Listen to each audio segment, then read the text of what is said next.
Guys, we got an immediate scrimmage report for y'all. And this is more of the what happened, not the why or how it happened. So we're going to have more contextual notes, comprehensive notes over at Inside Texas.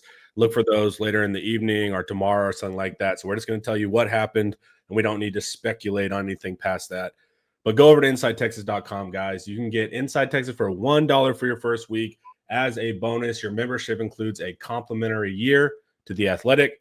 And as always, go buy Paul's books, guys. 2025 Longhorn Football Prospectus, Thinking Texas Football.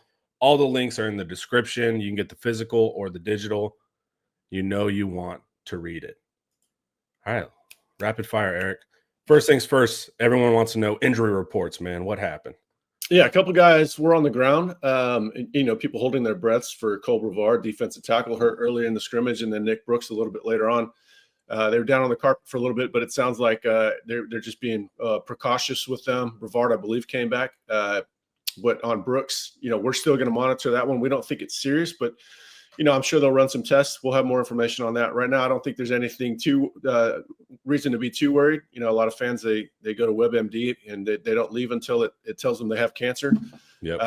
There's no point in getting yourself all worked up on that at this point. But we'll see. We got to follow. It's the worst part about spring is that injuries are just a byproduct of the game.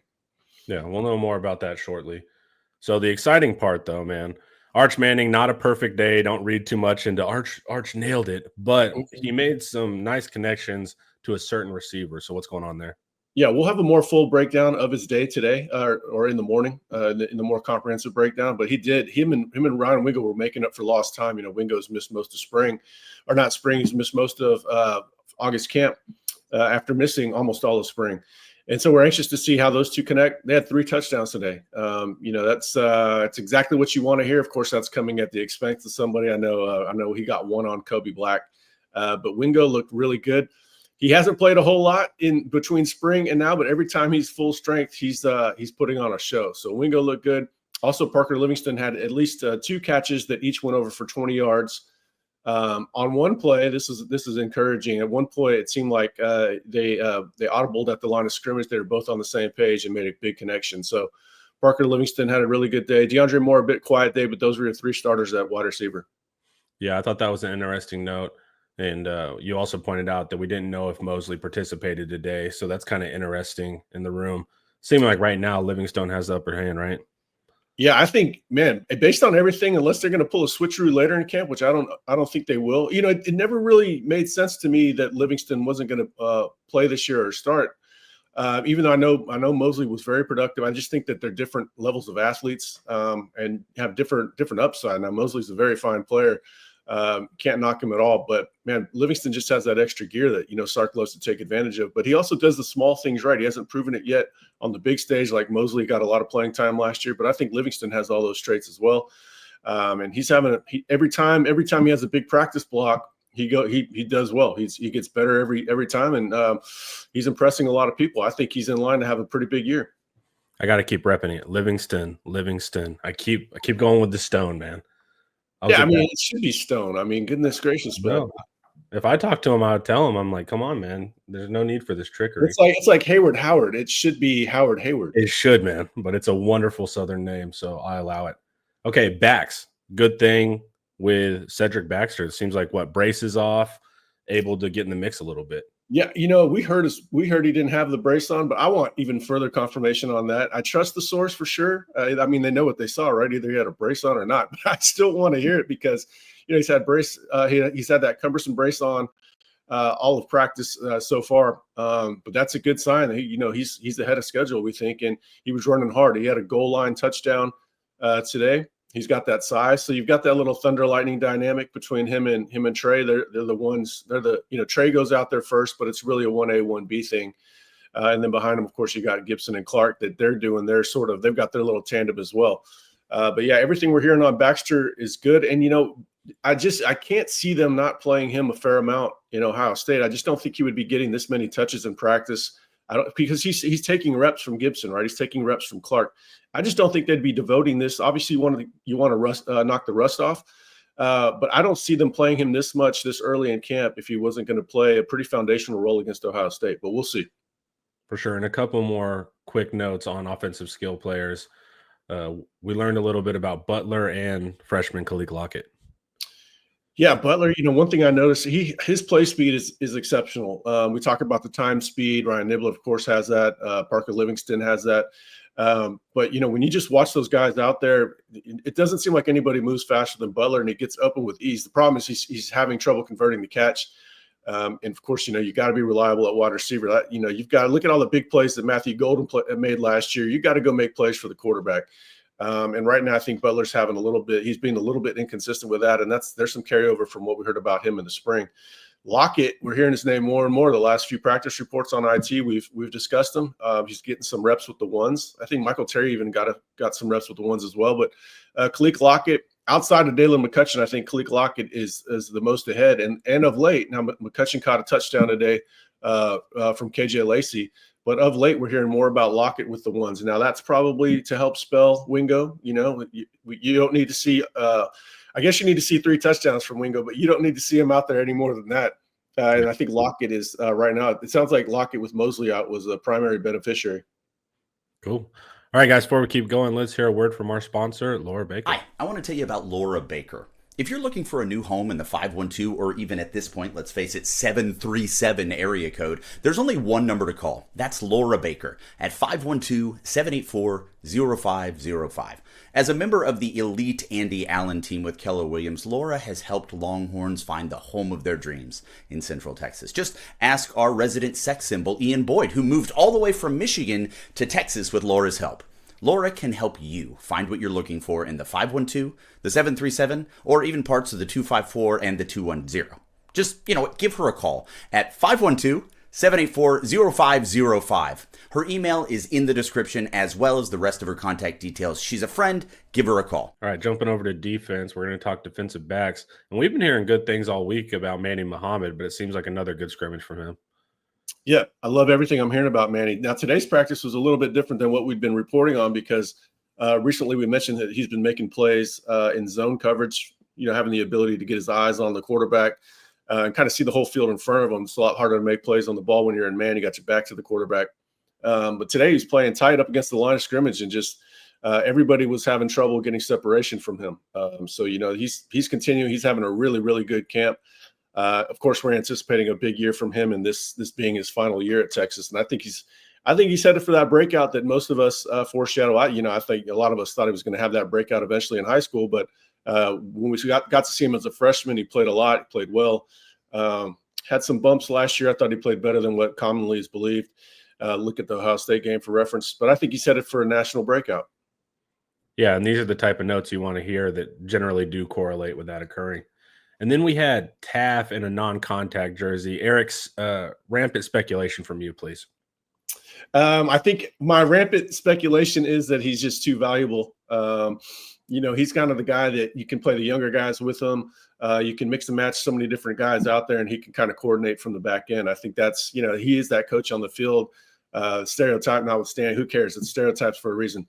I think he's too valuable, but it's also possible, given the way that he plays, that he's playing through something and they're just trying to keep him fresh. So it could be a combination of both.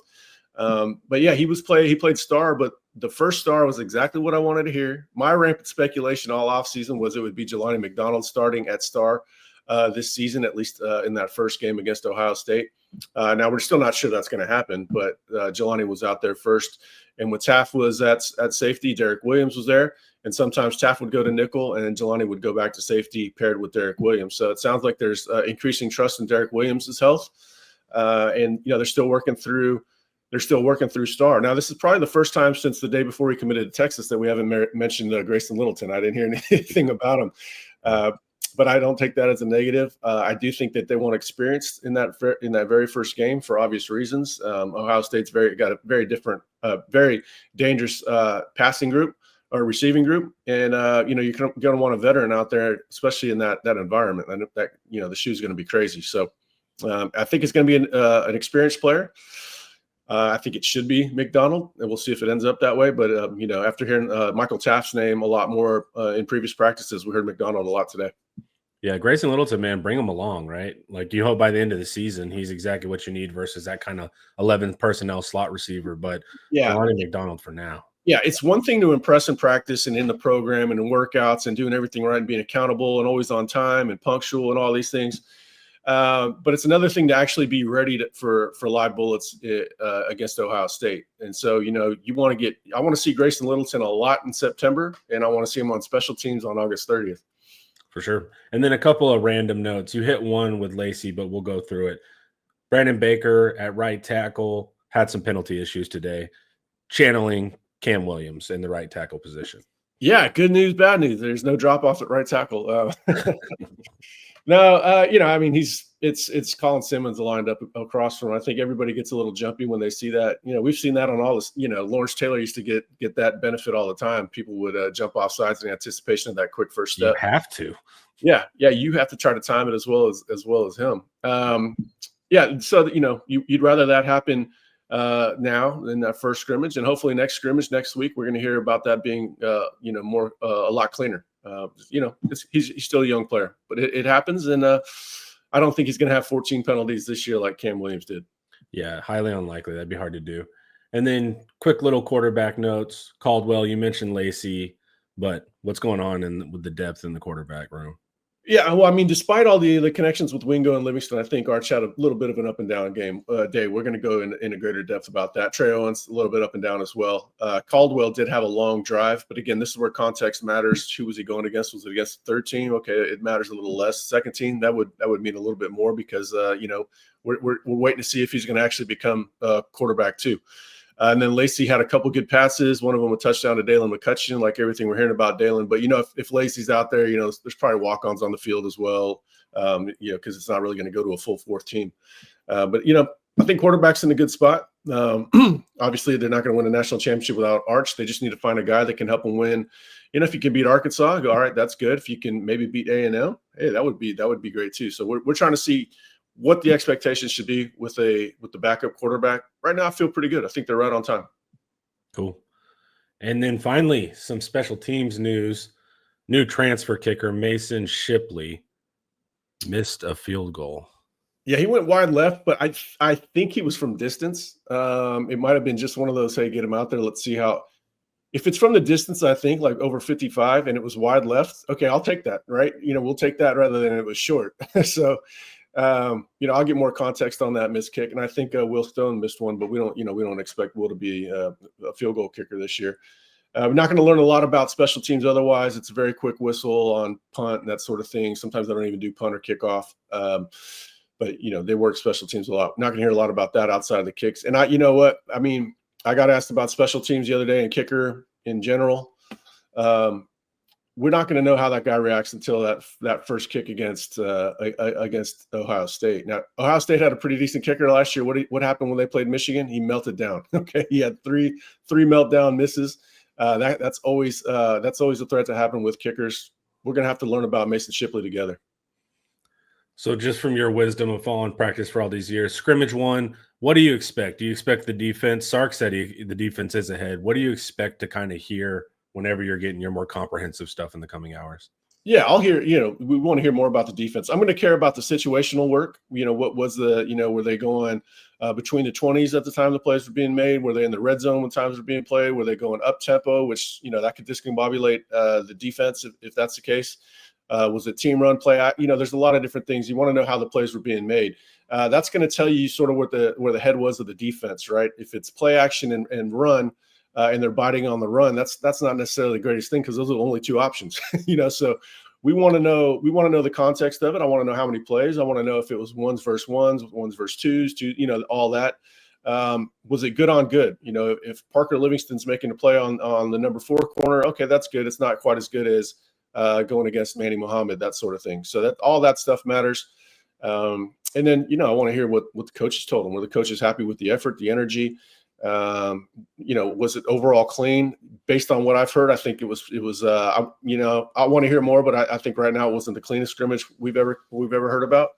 But you're going to hear a lot more. We're going to hear that the defense probably did better today, but next Saturday they have another one next Saturday, and I think the offense usually makes pretty big strides between the first scrimmage and the second one. And guess where you can get all that information in just the coming hours, this evening or tomorrow.